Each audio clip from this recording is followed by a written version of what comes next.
আসসালামু আলাইকুম। এইখানে একটি অঙ্ক আমি ছকে উঠাইছি যে এটা 37তম বিশেষ পরীক্ষা আসছে। প্রশ্ন চিহ্নিত ঘরে কোন সংখ্যা বসবে। এখানে দেখো, এখানে চারটা আর আবার এদিকে চারটা, মোট এখানে কয়টা, 16টা ঘর আছে।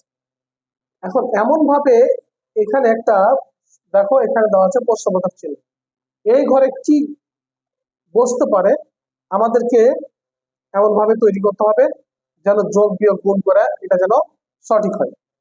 তাহলে কিভাবে হবে, একটা জিনিস চিন্তা করো যে এখানে তোমার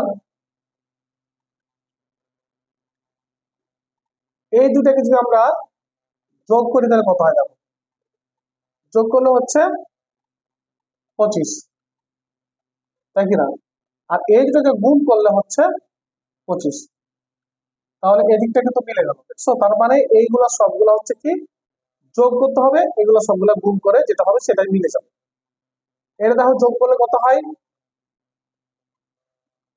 13 আর 7 হচ্ছে যোগ করলে হয় 25, আর 4 পাচ্ছে 20,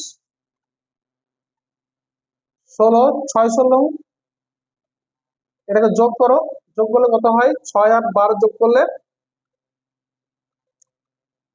18, আর এটা হচ্ছে 3 6, এটা যদি গুণ করি আমরা তাহলে 3 6 18। তাহলে এখন দেখো কত ইজি ভাবে হয়ে যাচ্ছে, এটার যোগ করলে কত হবে 16। ওকে, তাহলে এইটা যদি আমরা গুণ করি তাহলে 4 এর সাথে কত গুণ করলে 16 হবে, 4 4 16, তার মানে এখানে হবে 4। ওকে, এইভাবে আমাদের অ্যান্সারটা করতে হবে। অনেক সময় অন্যভাবে থাকতে পারে, অনেক সময় বিয়োগ ভাবে থাকতে পারে, বা গুণ ভাবে থাকতে পারে, বা ভাগ করে থাকতে পারে। ঠিক আছে, তো এটা খুবই ইম্পর্টেন্ট, এরকম অঙ্ক অঙ্ক প্রায় আসে বিশেষ পরীক্ষায় বা যে কোনো জব পরীক্ষা আসে। তাহলে আমাদের অ্যান্সার হবে কত, এই 4, এখানে হবে 4 অ্যান্সার। ওকে।